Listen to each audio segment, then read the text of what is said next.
All right, thanks everyone for joining us today. At this point, I think everyone's pretty familiar with webinar format, but as always, if you have any questions as we go along throughout the webinar, please feel free to use the Q&A function or the chat box, and we will monitor both, and happy to answer any questions that we can.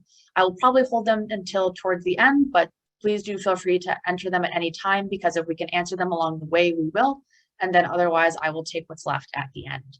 So thank you all for being here today. My name is Michaela Campbell, and I'm the Director of Government Affairs for the Congressional Fire Services Institute. I'm very grateful to be joined today by my esteemed colleagues from fellow fire and emergency services organizations. We have Birgitte Messerschmidt with the National Fire Protection Association, Chief Ken Stuebing with the International Association of Fire Chiefs, Steve Hirsch with the National Volunteer Fire Council, and Evan Davis with the International Association of Firefighters. So our goal for today's webinar is to delve into the needs and the challenges that fire departments are facing all across the country, and then talk about some of the opportunities that Congress has to assist local departments in protecting their communities. So to give a little bit of background here, in 2010, fire departments responded to approximately 28 million emergency calls, but 10 years later, so 2020, that number had increased by almost 30% to more than 36 million calls annually. So reflecting the all hazards mission of local fire departments, and when we say all hazards, what we mean is these calls involve not just fires, but emergency medical services, natural disasters, vehicle accidents, hazardous materials incidents, getting animals unstuck, cats out of trees. I saw one about a cow in a swimming pool. Any incident that threatens the health and safety of our public, or that no one else knows what to do with, frankly, the fire department will handle it. But as fire departments respond to these calls, the costs of equipment and staffing and training continue to increase, and this poses great economic challenges for local fire departments. So I'd like to turn it over now to Birgitte with NFPA. So since Congress first authorized the Assistance to Firefighters Grant Program in 2000, NFPA has conducted 5 national needs assessments of the nation's fire and emergency services. Can you walk us through the needs assessment? So for example, how does it work? Who does it survey? Where do you get your responses from? And what were some of the major findings? I definitely can, and thank you for inviting me to give this information to you. So I'm going to share my screen because I have a few slides that I think will help us because there's a lot of numbers in this. So let me know when you can see the screen and see if we can get it into presentation mode here. I can see your screen. And right. It is now in presentation mode. Perfect. All right, let's get moving. So a little bit of history about the needs assessment. So the first time we did this was in 2001, right after 9/11, and then again in 2005 after Hurricane Katrina. And these two were in cooperation with a cooperation between NFPA and USFA. NFPA decided to continue this every 5 years since then. So we did one again in 2010, then again in 2015. And the latest one we have, the survey was done in 2020. Definitely not the best year to do a survey of the fire service, but who would know that the pandemic was going to happen? So what we do, it's sent out as a census, which means it's sent out to all fire departments in the US that have both administrative and fire response responsibilities. So that means that the 2020 census was sent out to 26,258 departments.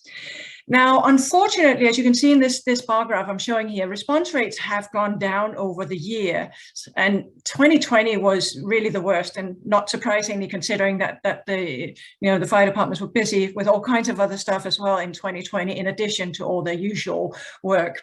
So we saw an overall response rate of 11%, with the worst being down to 4% in some states and up to about the best of 23% in other states. But we did get answers in from all states. So, as you already said, fire departments do a lot of other things than just extinguish fires.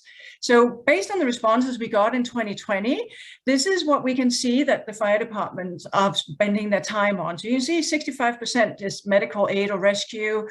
We have fires at 4%, false alarm at 8%, mutual aid, hazardous materials, other hazardous conditions, and then all others, including the cows in the swimming pool. So it's really something that has fires is really a small percentage of all the calls that our fire departments are responding to. And this has really changed over time. So this information here is from another piece of research that we do on our fire departments, our fire service inventory, etc. So here you can see from 1980 up to 2020 how the responses have changed over time. So number of fires in millions have gone down. This is the picture we know, that the number of fires in the years have gone down. But as you can see, other responsibilities have increased, and in particular, the medical aid or rescue has gone up significantly over the years. So we see these changes to responsibilities in the fire departments. But what is interesting, that we see more calls, we see more, diverse responsibilities, yet the rate of career firefighters has remained steady over the decades. We actually don't see much of a change in staffing levels. But for volunteer fire department or firefighters, we see there is a downward trend. And we also know that there's a challenge with staffing for weekdays at the fire stations. So this is one of the findings that we had in the study. Another one, so into some, and I pulled out some of those that I believe is key, but I'm happy to talk about other things as well if there's questions. But one of the things is that fire service infrastructure is aging, and that is something we really see. So I really want to pull out here, for instance, fire stations where 44% are at least 40 years old. And with all the findings we've had around health and safety and so on, that we need to be taking care of making sure there's clean environments and so on in the fire stations, that's quite a finding. And the fact that 56% are still without exhaust emission control was shocking to me. And 52% are without separate facilities for men and women, as we want more women in the fire service. That's not a good result. And 31% are still without backup power in 2020.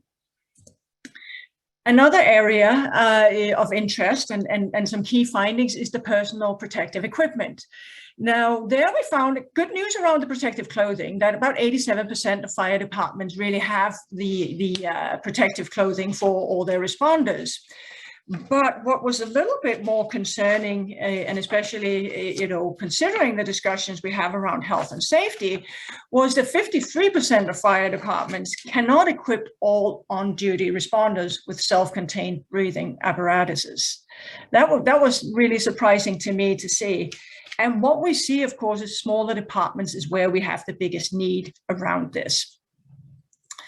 And then last but not least, also bringing up that there's significant needs in training. And it actually goes in all the areas of where the fire departments are responding. I just wanted to bring up one of the areas as an example here to the audience.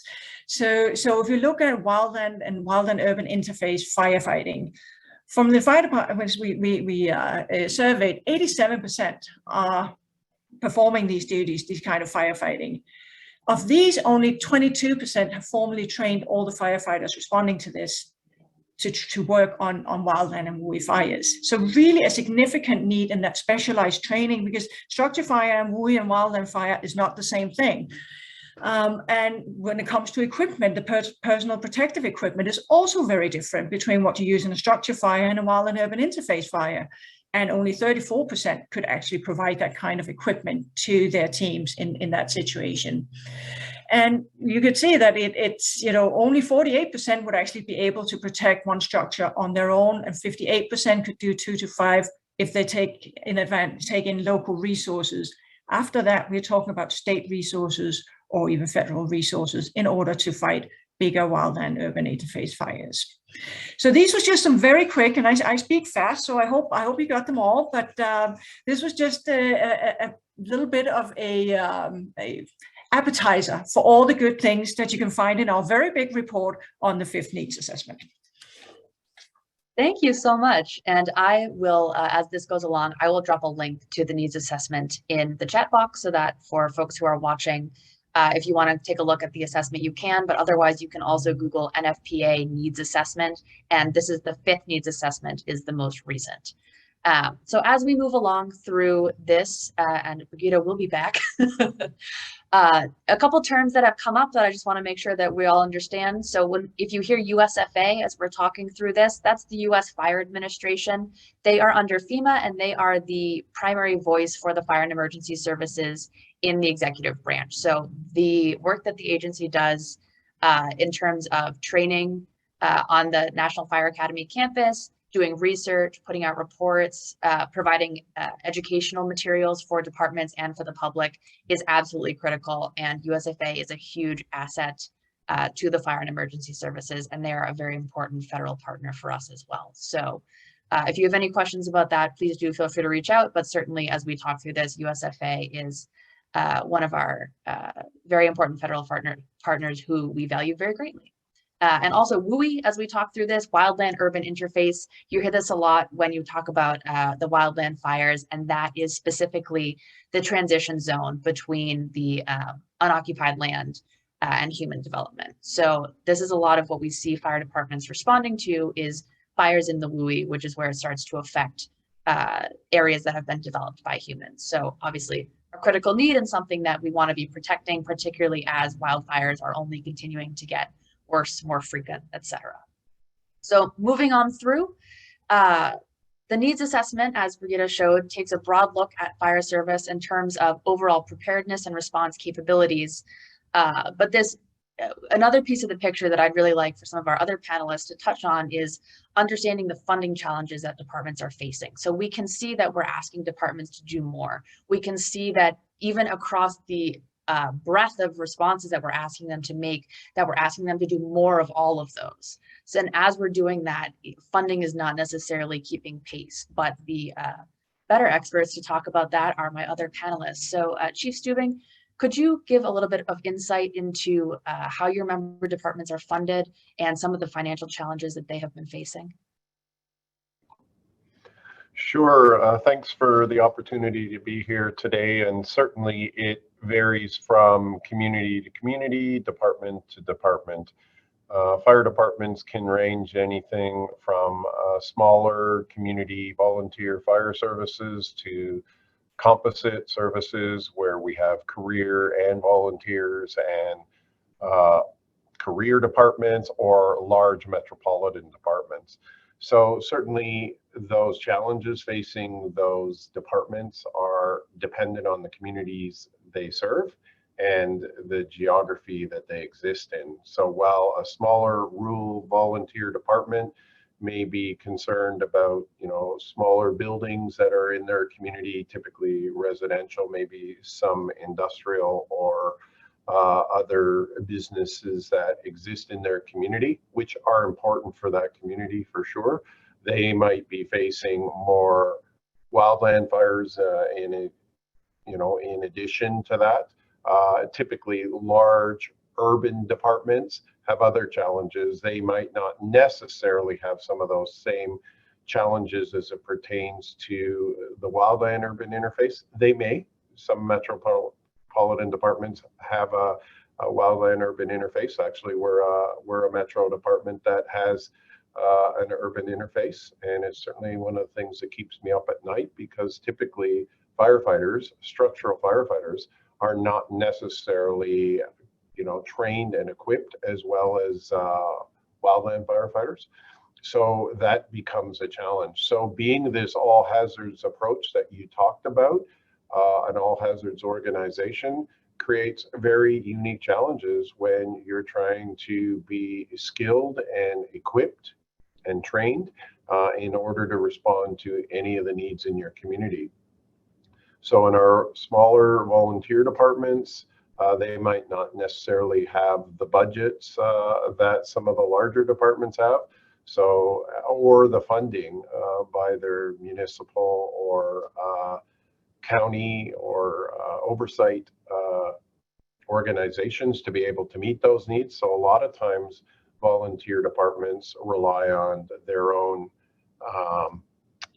ability to raise funds. So whether that's through bake sales or running bingos or some other way to create revenue streams to offset some of their needs for equipment, for turnout gear, for trucks, that is a unique challenge for them. Attraction and retention is a huge issue in the volunteer sector, where, you know, trying to get people to consider being a volunteer firefighter in a, you know, fast changing world where there's, you know, a draw on their time for their family, career, and then giving back to their community, be a volunteer firefighter. Attraction and retention is certainly a challenge in the volunteer sector across the globe.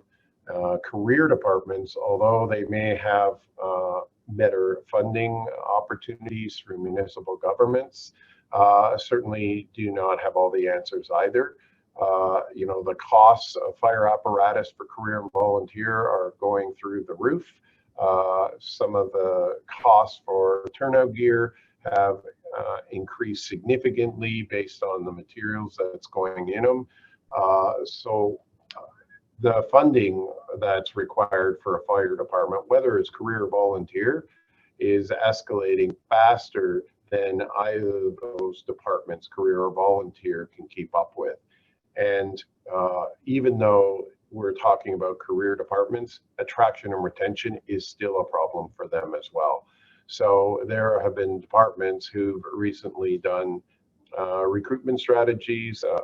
You know, there's a couple that we can name if people would like, but people are having recruitments for even career departments and having nobody show up for the recruitment drive.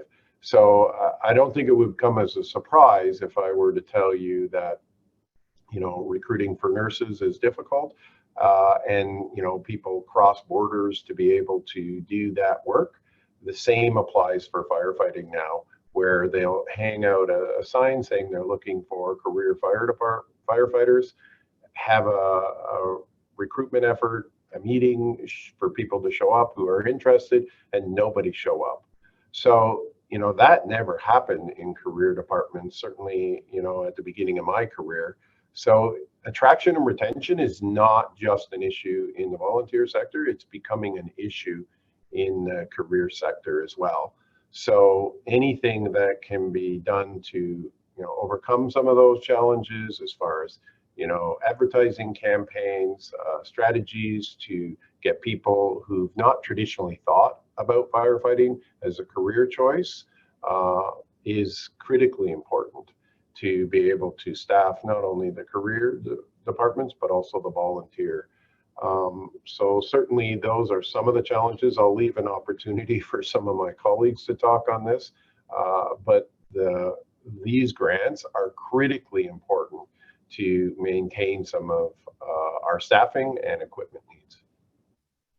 Thank you, Chief. And Steve, you know, I'd like to turn it over to you to talk a little bit more about the volunteer perspective, particularly as it comes to funding and maybe some of the more ad hoc sources of revenue. And then I'm sure,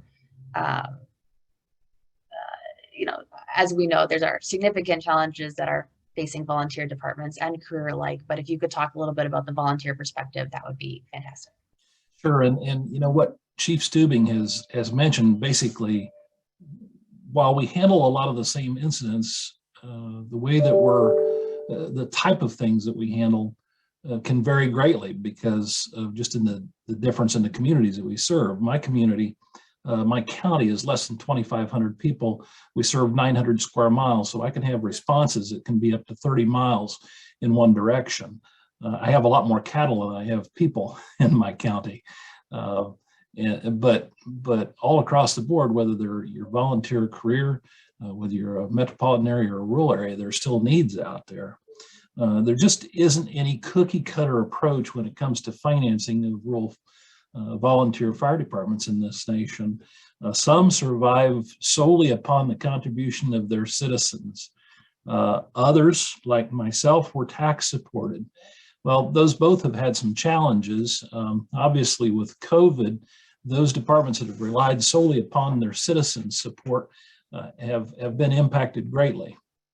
And that impact's going to be felt for a long time because you don't get over this in a couple of years' time. But those departments that have had, you know, bingo games or barbecues or you know, just even door-to-door solicitations, they have really they've really been hurt during the COVID epidemic. And for those of us who are tax supported, I happen to be property tax supported, so we've had no change in our funding stream. But I know from talking with other fire chiefs, and even in some of the cities where their funding stream perhaps was generated by sales tax, and maybe they were in a college community, and all of a sudden the college students went home and the sales tax revenue dried up. That's a big challenge for them.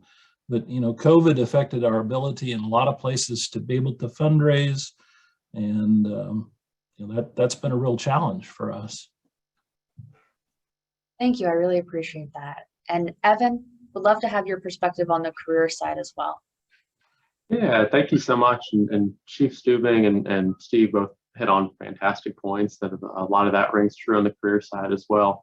A lot of our members are coming from local governments that are largely supported by tax revenues. Three of the largest sources of tax revenue for a lot of our municipalities are property taxes, sales taxes, and then hotel tax, occupancy tax, depending on how you want to call it. Largely we found property taxes have remained stable throughout the past few years, but there's been large fluctuation on that sales and hotel tax front. I'm here in Washington, D.C., and a lot of folks from Hill offices probably are noticing we haven't really had fly-in season for the past couple of years. Losing those large events like that and trade shows and conferences have really hurt the ability of cities to raise the revenue that they need to maintain their budgets. And so those decreases of revenue, we've seen cities really looking across the board to cut expenses where they can. And, we certainly see the fire service as filling a very critical role, but oftentimes in city government, we are just another city department, like the schools, like public works, and like elsewhere. And so we certainly feel those budget cuts as well.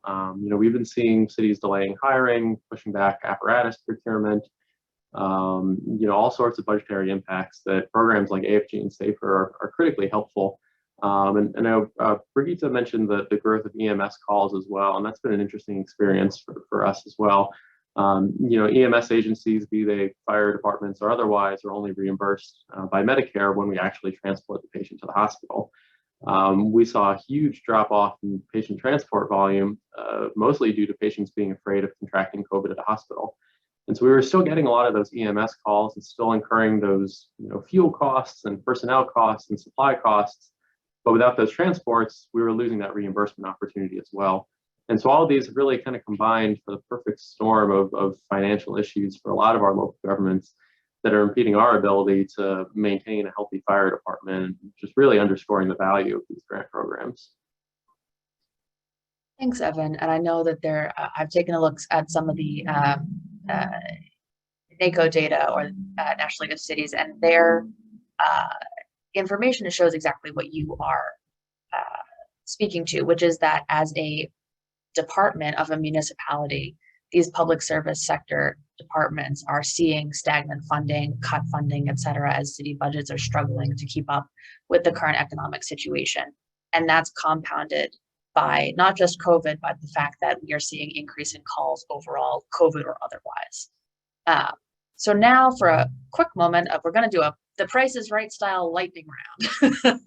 So one thing that I think is difficult to understand is the costs of apparatus, equipment, training, and hiring, purely because there's not a lot of, I don't see it talked about outside of, the fire service trade shows, et cetera. So Chief, can you give us a ballpark estimate? How much does turnout gear cost, or an SCBA? Well, it's a little bit different depending on your department, but we have personally spent about 20 and your contract. So the bigger your department, the more turnout gear you buy, the more SCBA you buy, the better deal you get, unless you're on a government purchase plan or what have you. But we typically spend about, in my department, about $2,500 Canadian for turnout gear. So you'll have to do that conversion. Our money is not quite as good as American, so we're probably about another 21% on top of that. And our turnout gear has gone up 30 to 40% recently, based on the stuff that goes in that turnout gear going up in cost. Our apparatus has gone up 30 to 40%, and we spend anywhere from and every time you go to council and you give these numbers, by the time you go back to council and refresh those numbers, the numbers have gone up exponentially. So when I first became a fire chief, which is about 8 years ago, we were buying pumpers for $250,000, $300,000 Canadian. That same truck now is $600,000 at least. And then you add the American exchange on top of that. The costs are escalating faster than we can even inform our councils of that cost increase. And obviously, everybody knows what's going on with the cost of diesel that keeps those trucks running. And I would say we don't even know what's coming down the pipe now with greener energy. The cost of those vehicles is going to go through the roof. I know in our community, they're looking at electrifying our buses, and, a traditional diesel bus, buying an electric bus is about twice the cost. So we're waiting to see what that future looks like in the fire service, because they're just not as far down that path for electrification.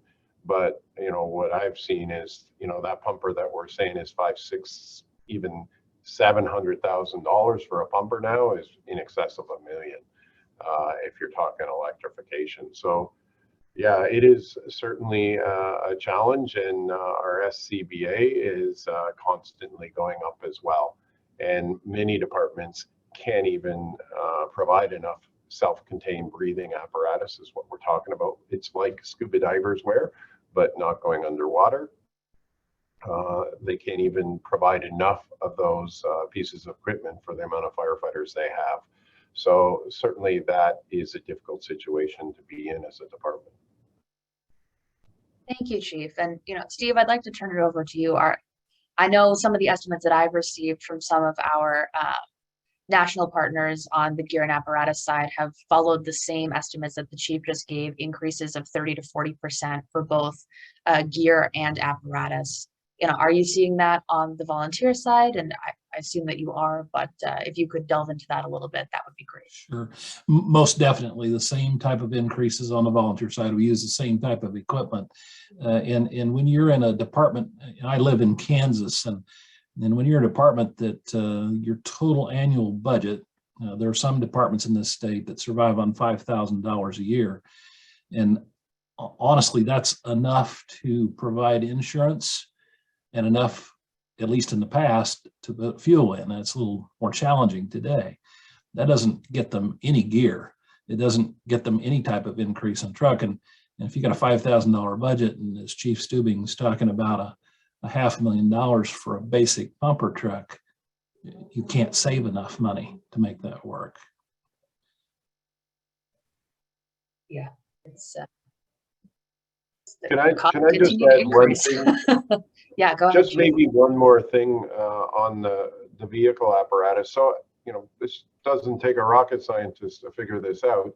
I have 51 stations. We cover 5,500 square kilometers. That's, roughly 2,700 square miles. A huge, huge, huge response area with hundreds of pieces of heavy apparatus. One of the things that we've reviewed here is the life expectancy of our apparatus.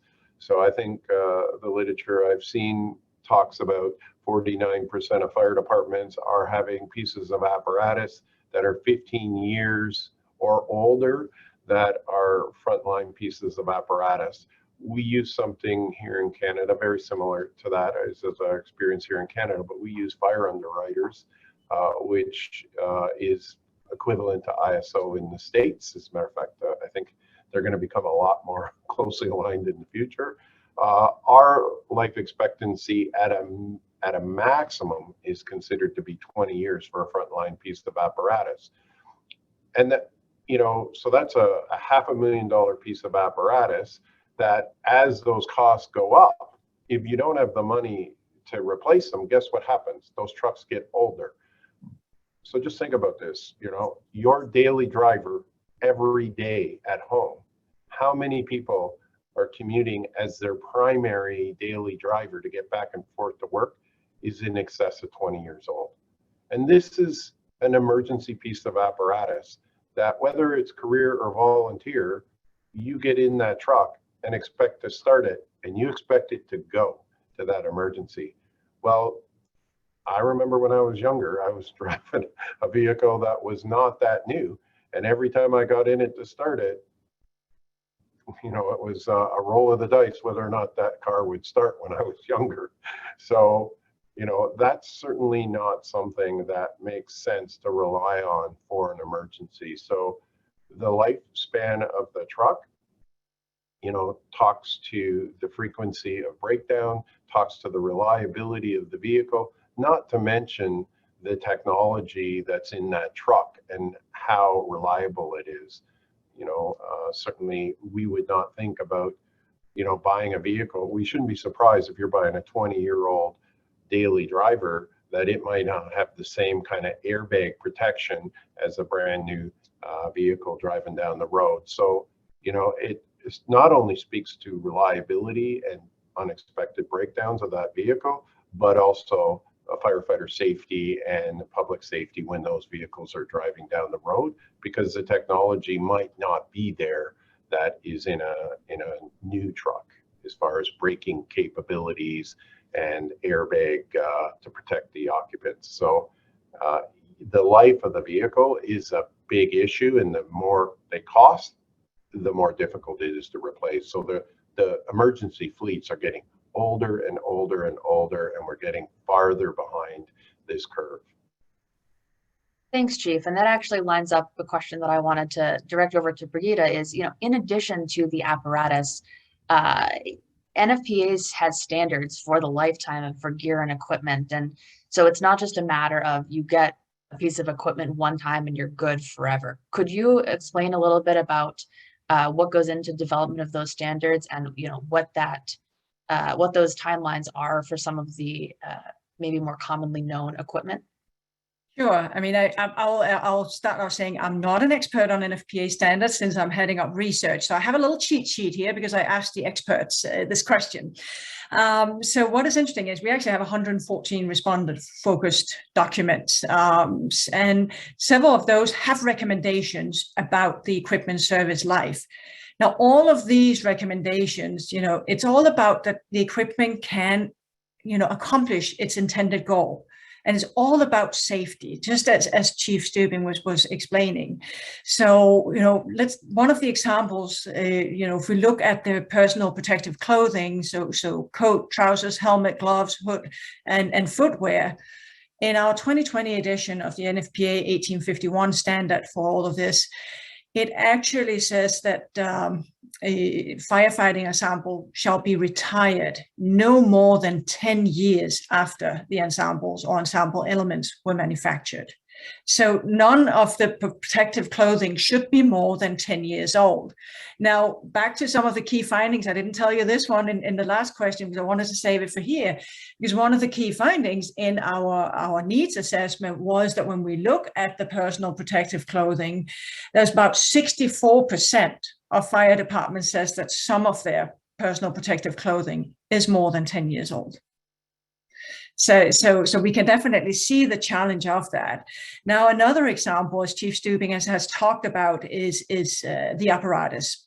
So in the 2017 edition of NFPA 1911, which all talks about inspection, testing, and maintenance of these, you know, again, it's all about safety as we are looking as the primary concern in the retirement of vehicles. So what is recommended in this standard is that frontline apparatus is to be moved to the reserve status at 15 years, and then reserve apparatus retired by 25 years. And again, you know, Chief Stuebing was already mentioning he's seen it in the literature, and I assume that literature is the needs assessment, because what we did find in the needs assessment was that 49% of fire departments have engines that is at least 15 years old. So it's definitely a need out there for replacing engines at this point. And the last one we also found information on was the SCBA, so the breathing equipment. There we had 60% of fire departments saying that some of these pieces of equipment are at least 10 years old.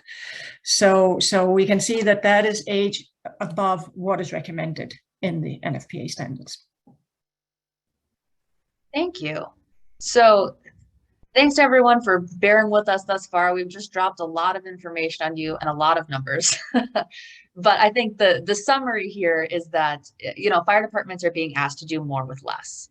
And these are folks who are, you know, living in the communities for the most part that they're serving, who want to be dedicated to public service and to keeping people safe. And this is a, you know, career path that we need. And as departments are only being called to respond to more hazards, there's a continued need for these services.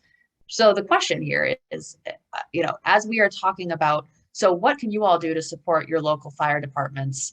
There are two programs. So, well, support for the U.S. Fire Administration is certainly one avenue, but there are two grant programs that are of particular importance to the fire and emergency services, and they are the Assistance to Firefighters Grant Program and the Staffing for Adequate Fire and Emergency Response Grant Program.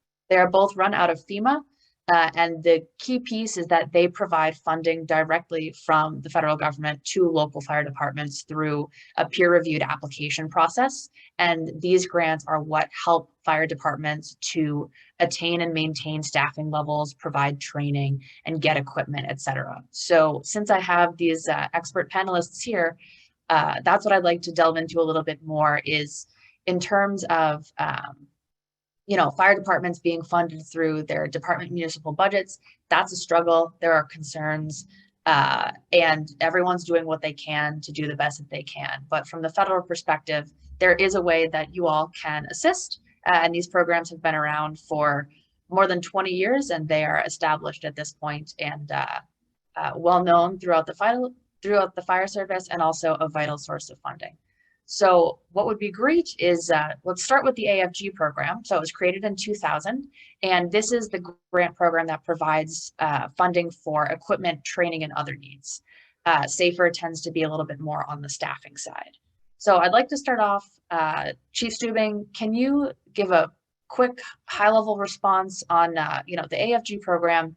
How does this help? And you've touched on this a little bit, but how does this help fill some of the needs that we've talked about in terms of acquisition of equipment, et cetera? Yeah, thank you for the opportunity to answer this question. And certainly I imagine a few others will join in as well. So I certainly will not try to take all the speaking points, but I think it's important to realize that, as you mentioned, these grant programs have been in existence for 20 years. And as you've seen by the numbers we've said, even with these grant programs, fire departments are having a hard time keeping up. So I think they've become reliant on them, first of all. But one of the things that, you know, is important for us for these grants is they help maintain our baseline capability of being able to provide bare essential equipment, self-protective equipment. So, you know, what we call PPE, personal protective equipment, but also equipment to actually do the work. We use those grants for developing fire prevention and safety programs to help improve public safety, but also firefighter safety. I'll leave a couple opportunities for some of my colleagues to talk, but the reality is those programs have become very reliant by fire departments to help meet their current needs. Thanks, Chief. And Evan, I'd like to turn over to you if you could talk a little bit about how AFG has impacted IAFF's members. Yeah, sure. So AFG has been a godsend really for our membership over the years, even before COVID, when budgets were looking a little bit better, but still dragging, and certainly into the now hopefully recovery part of the COVID pandemic. Those budgets are still dragging, and so AFG has had a couple of really good uses for us. We talked a lot about wear and tear on apparatus. That really rings true. Just being based here out of DC, the DC Fire Department runs about 600 calls per day. You know, I know the groaning sound my Toyota Camry makes when I hit a pothole. Now, if you imagine hitting that same pothole with a 20-ton fire truck, that really 600 times a day, that just exacerbates and grows. And so AFG is helpful to procure those new apparatus and replace aging apparatus that's breaking down, even when the local budget is you know, stagnating at best, if not moving backwards. The other key place where AFG is really helpful to our members as well is helping them both replace and update the equipment and tools that they have. You know, COVID has certainly given a beating to a lot of our equipment on the medical side, on our PPE side as well. You know, fire departments have really run through respirators and gloves and all other sorts of equipment that they have. And so AFG is helpful to replace those. The really exciting part, in my mind at least, is there's been tremendous growth in some of our private sector partners and improving the tools that we have and the technology that we have. You know, our radios are getting clearer. The bottles that we have in our SCBAs are lasting longer. They're going from a 30-minute bottle to a 60-minute bottle. That's the amount of time we can work inside of a burning building before the bottle's depleted. You know, hazmat equipment is getting more sensitive. And so AFG really is helpful to allow those agencies to take advantage of growing technology and improving the tools that we have. You know, in my mind, I think none of us would want to see a doctor who's still practicing with 30-year-old tools and 30-year-old equipment. Likewise, if you have a paramedic treating a patient who's having a heart attack, you're going to want them to have the most up-to-date heart monitor. You know, if there's a vehicle accident, you're going to want those firefighters to have the most up-to-date extrication equipment, or jaws of life as they're commonly called, to get those patients out of that car wreck as quickly as possible. And the AFG grant is the way to do that, and the way to help those jurisdictions, you know, overcome some of the budget woes they may have, and make sure their firefighters are really staffed, equipped, and prepared to, you know, answer the calls for service. Thanks, Evan. And before I turn it over to Steve, I just want to emphasize one point to make sure that this is clear. And, you know, with Evan and Chief Stuebing and Steve here representing the IAFF, IAFC, and NBFC, we have both labor and management in the fire service, and we have all department types represented, so career, combination, and volunteer. So these grant programs provide funding for all department types across the entire country, and throughout the lifespan of the program, funding has gone to every state. So this is when we talk about the benefits to different department types, and I'm about to turn it over to Steve to provide some of the volunteer perspective. I do think that that's an important point that I would like to reiterate, is that we're not just talking about a funding stream that benefits one type of department in one area. This is a national grant program that benefits fire departments throughout the nation. And so, Steve, sorry to interject there, but would love to hear a little bit more from you as well. That's quite all right. And, you know, one of the unfortunate things that's happened with the grant program over the years is the pie has continued to get smaller, and as inflation has eroded the purchasing power of that program, that's had a real impact upon both career and volunteer fire departments in this nation. Why? I guess some people might ask, why do we even have a grant program? Isn't this a local issue as opposed to a national issue? And I would argue that it is a national service, because these are people, career or volunteer, who are protecting the homeland. These are people who are you know, responding to our medical emergencies. These are people who are responding to our fires and our hazmat and the all hazards environment that we have. That's providing a very basic service for the people of this nation. And when you're in a department, as I alluded to earlier, when you're a department that it's got a $5,000 a year budget, you're putting people at risk. And in fact, in those departments, you're putting volunteer people at risk. It doesn't matter whether they're volunteer or career, but in this situation, you're putting volunteer people who are giving their time for free without potentially adequate equipment and personal protective equipment to save their lives and to save the lives of others. This is very basic services. And I want to make it clear that there has been a decline in the number of departments that have applied for AFG grants. There's a reason for that. As that pie got smaller and departments applied year after year and couldn't get money, a lot of them gave up applying. And you know, for my brothers and sisters in the fire service who have given up, they need to get back in the process and start applying for these grants, because that should not be taken by the decision makers as an indication that we've met all the needs of the fire service. In fact, far from it. When I go in fire stations that don't have running water, and yes, those do exist. When I go in fire departments that have dirt floors, and yes, those do exist.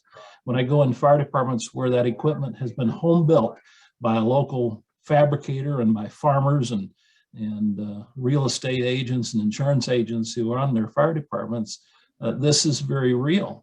And that's why these grant programs are so important, not only to the volunteer fire service, but to the career all across the spectrum here, because we all die, we all bleed in the same fashions, and not having adequate personal protective equipment and apparatus affects our ability to be safe and to protect the communities that we're in.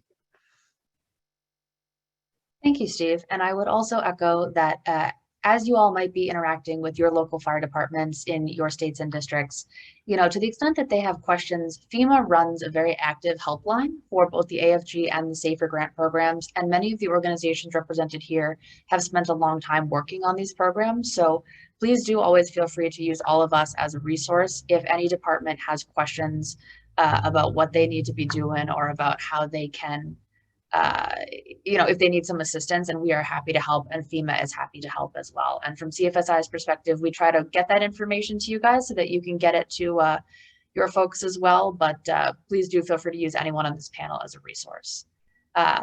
While we're still on the subject of AFG, I do want to address one other part of the AFG program, which is that in addition to the funding for equipment, which is a clear and demonstrated need, so I will not harp on that for now, but it also provides funding for fire prevention and safety. So not just response, but how do we prevent these fires? How do we keep them from happening? And you know, provide some funding for fire service research as well.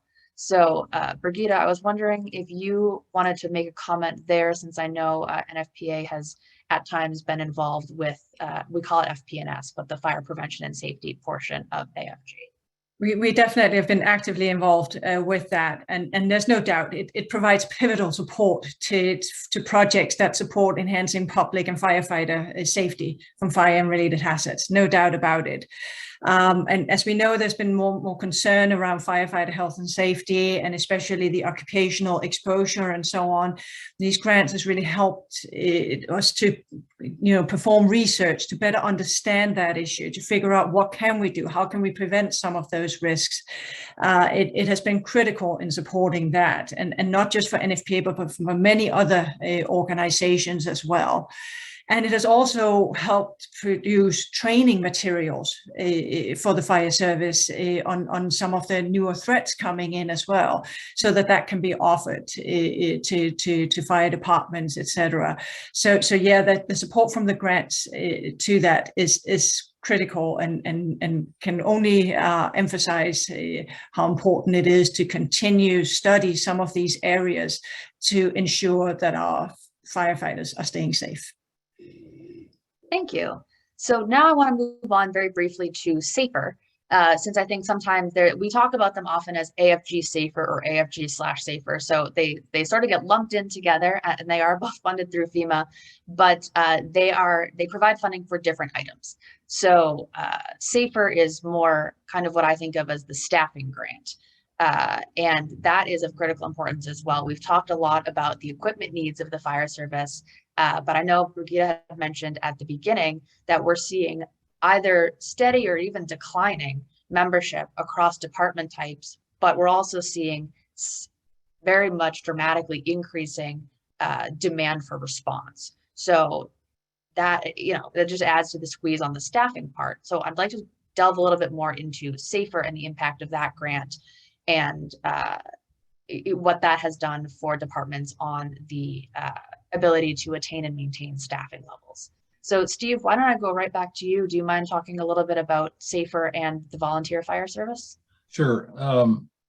You know, recruitment and retention are very important to us in the volunteer fire service. And I think Chief Stuebing kind of alluded to it earlier, that we tend in the volunteer fire service to be the feeder of people into the career fire service, because there are a number of people that move from the volunteer fire service to the career service. And 20 years ago, 30 years ago, you might have seen 1,500 job applicants for 10 positions, and now you might be lucky if you get 10 applications for 10 positions. And I think that's somewhat directly tied to the fact that we've been having some difficulty in the volunteer fire service recruiting folks. Now, I don't want to be all gloom and doom, though, because there are those fire departments out there, mine included, who don't have any trouble being able to recruit people. We have a very robust department, have a lot of young people, a good Explorer program, and that's in a county of less than 2,500 people with 105 volunteer firefighters countywide. But I will tell you that recruitment and retention is something that we're working on every day. It's something you can't ever get behind on.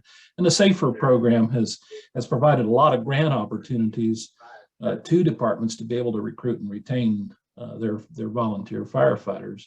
A grant opportunity that was made available to the National Volunteer Fire Council with the Make Me a Firefighter campaign, where there's a website of people, they can type in their zip code and they can find whether or not there are departments in their area that have volunteer opportunities available to them, providing customizable materials so that departments can use those to recruit. That's a very important part. But I would say that the next step of that is that there are departments, there are communities in this nation who have tried to do fire protection on the cheap for many years. Volunteers save their taxpayers billions of dollars every year in what they would pay for career staffing, but yet there are departments whose call volumes have went through the roof, and they're going to have to do the combination route. They're going to have to start adding paid personnel, and we recognize that. And so the SAFER program has provided an opportunity for volunteer fire departments to make that transition to combination departments, because in some departments, day staffing is a big issue. And so the SAFER program has provided some funding opportunities for those departments to make that transition. The SAFER program is absolutely critical to what we're doing in the volunteer fire service. Thanks, Steve. And I'm going to throw this question briefly to Evan and then to the chief, but also for the attendees. Happy to take questions immediately after we wrap up with Evan and Chief Stuebing. So if you have questions, start thinking of them now, and otherwise happy to would love to give this over to Evan to talk a little bit about the impact of SAFER on the IAFF. And then I've got a little bit of additional information, and I will also put some of the links to the resources that we've been talking about as well in the chat. But Evan, can you talk a little bit about SAFER from the career perspective? Yeah, absolutely. SAFER really has been a critical tool as well on the career side. Much like we're seeing cities running into those budget trouble in terms of replacing apparatus and replacing gear, we're also seeing jurisdictions delaying hiring of new personnel. We are really facing an unprecedented workforce crisis within the fire service. Both Chief Stuebing and Steve have touched on those challenges. And it's really picking up steam. We wear a lot of different hats, and I think that's leading to a lot of burnout that our folks are feeling. Much like other healthcare workers, our paramedics are struggling quite a bit. On the fire side, there's a lot of changes, whether they're electric vehicle fires that are increasingly difficult to suppress, whether they're unsafe building codes that aren't requiring fire sprinklers. There's a lot of conditions coming together to put a lot of strains, and when we don't have the proper number of personnel and we don't have proper staffing levels, it becomes very dangerous both for the public as well as ourselves to maintain those safe operating conditions.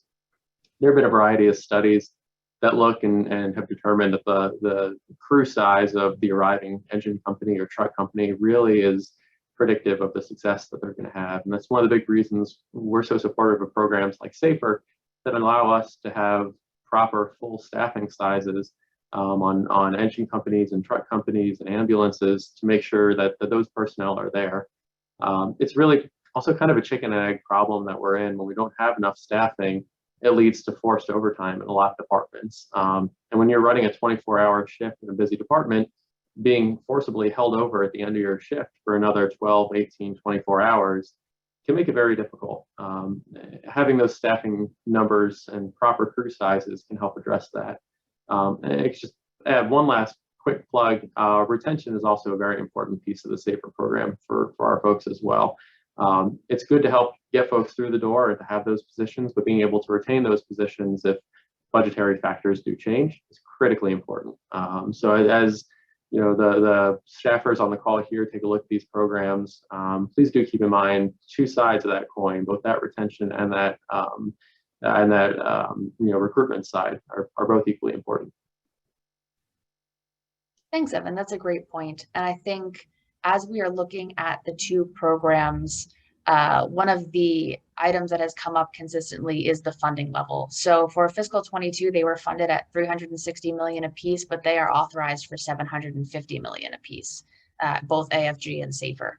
And this is something that we have been advocating for up on Capitol Hill, and to the extent that you all may want to assist in those endeavors or are already assisting in those endeavors, we really appreciate it. If you've got any questions, again, please feel free to reach out to anybody on this call, and we are more than happy to connect you with some of the resources that we are utilizing and some of the conversations that we're having. But I think you'll hear this from a lot of people that, you know, they need more funding and they need more funding. And I get that there's a lot of funding needs, and we certainly are not indicating that there are not a variety of competing needs, but when you call 911, you want someone to respond, and somebody needs to respond, and we do respond all across the country, but making sure that we can do it in a way that's as safe as possible and as efficient as possible for everyone involved is very important, not only to us, but also to the communities that we serve. And that's part of why it's so important when we get together and talk about these programs, because this is a lifeline to the fire service, yes, but also this is a real community impact. And when we're talking about the national impact of the fire service, when we have national crises like the COVID-19 pandemic, we expect the fire service to respond, and the fire service does respond, and in fact was on the front lines of the pandemic, doing patient treatment, doing transport, or even dealing with calls, but with new COVID protocols, because when, you know, if you're fighting a fire, or there were stories of firefighters getting COVID at a call about a gas main leak. So you have to adjust your procedures to make sure that you're being safe in the new environment. So these are the kinds of things that we talk about when we talk about the national impact of the fire service and the local impact of the service in communities. And that's certainly a point that I want to make, because, you know, it's a tough time financially for a lot of people, but I think, you know, this, when we talk about what are the implications of fire service economics, this is what we need: staffing, equipping, and frankly, life safety. So Chief, would love to give you an opportunity to just wrap it up on the SAFER piece. If there are any additional comments that you want to provide, definitely want to make sure you have a chance to be heard. Thank you, and certainly agree with all the comments made earlier. And one of the things that Steve brought up is that the recruitment effort is ongoing. So, you know, I would say that my personal experience in talking to some of my colleagues from other departments had expressed similar concerns. One of the things that we did going into COVID, which is 2.5 years ago now, municipally, was there was concern that possible revenue streams from property taxes or some of these other revenue streams that were brought up by Evan to pay for fire services, there was concern that we might not have enough money, even in a career. So we're a composite department, we're a metropolitan department, but we have 500 volunteers as well as 500 career firefighters. So what we became concerned with as a municipality was people wouldn't be able to pay their property taxes. People wouldn't be able to pay their business taxes. So while we have the benefit of having municipal taxes pay for career and volunteer fire service delivery, there was concern that those revenues would not be there. As a result of that, municipal-wide, whether we were talking fire service or any other municipal service, transit or public works, there was a hiring freeze. So we got in a hole as a fire service, and we're not keeping up with that kind of daily churn of turnover that Stephen mentioned. And now we're trying to dig ourselves out of that hole organizationally and provide those staffing levels. And we are, you know, burning our firefighters out with, you know, calling people in for overtime and demanding that they stay over. No pun intended, of course. no pun intended. So these are, these are constant challenges in the fire service, but they have had a huge crescendo put on them as a result of COVID. And we are far from out of that COVID hole. And I am, so fortunate that we've had firefighters put off retirement, because firefighters are typically team-oriented organizations and nobody wants to leave their teammates in a lurch. But that day is coming to an end. Like, there's a period of reckoning coming where we see that there will be kind of a lot more retirements that are imminent that we need to get out in front of. So our SAFER grant for the IFC funds our Volunteer Workforce Solutions program, which has statewide radio and TV campaigns and mailing strategies and leadership training and recruitment and retention workshops to help our career and volunteer fire services to get out in front of those. So the IFC works with our, chief officers, career and volunteer across the United States to help them deal with these challenges. So they need the funds. The IFC needs the funds to be able to support them so that they can keep their firefighters in those seats and train for those churn of firefighters. And when I say churn, I'm talking, it's not uncommon in the volunteer sector that you bring somebody on board, they give years of service, and then they get called away to, because either they're in the military or their family moves out of state, and now you need to replace that firefighter. But we're starting to see that churn in the career sector, where people, historically used to work 30 years as a career department, and now people are choosing to go off and do something else after 15 years. That's something we never seen, at least previously in my experience. It was very rare for somebody not to retire in the fire service, but it is a change in values. So that's something we need to stay in front of, which creates this constant turnover in the fire service and a need to develop leaders as we lose our baby boomers out of the top of our system. So a lot of fire departments in the career sector grew at the end of the Second World War exponentially as communities started to grow, and those baby boomers are leaving the organization, and those baby boomers are in leadership roles, whether they're captains, lieutenants, district chiefs, battalion chiefs, platoon chiefs, deputy chiefs. They're leaving. So it's not just the turnover at the bottom of the organization with the firefighters and the entrance positions, it's all those leadership positions. So that those grants are used for the leadership workshops that we put in that allow career and volunteer fire departments to have the leadership that's required to run those organizations. And certainly also with entrance level training and physical assessments so that we know firefighters are safe to perform that work, that they don't have an underlying medical problem, a cardiac problem, or a respiratory problem that might lead to an adverse effect on the fire ground. So appreciate the opportunity to add to what my colleagues have said. The reality is we could talk about this for hours and hours about how important both of these grants are to the fire service. But for the benefit of the listeners, we will spare you that fate.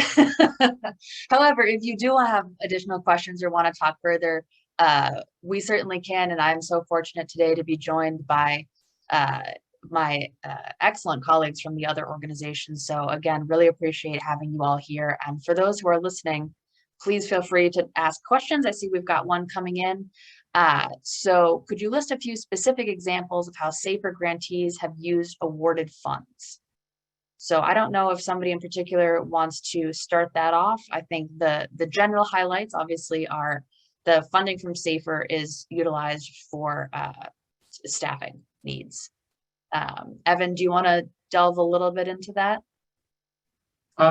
Sure. So I can, unfortunately offhand, I don't have a list of kind of recent awards on me to be able to point to a specific community, but in general, you know, when localities apply for these funds, at least as it pertains to IAFF members and what our members experience, the funds are directly used to hire applicants to serve as firefighters and get them fully trained, certified, and then put them on a fire truck as soon as we can, or an ambulance, and get them in service.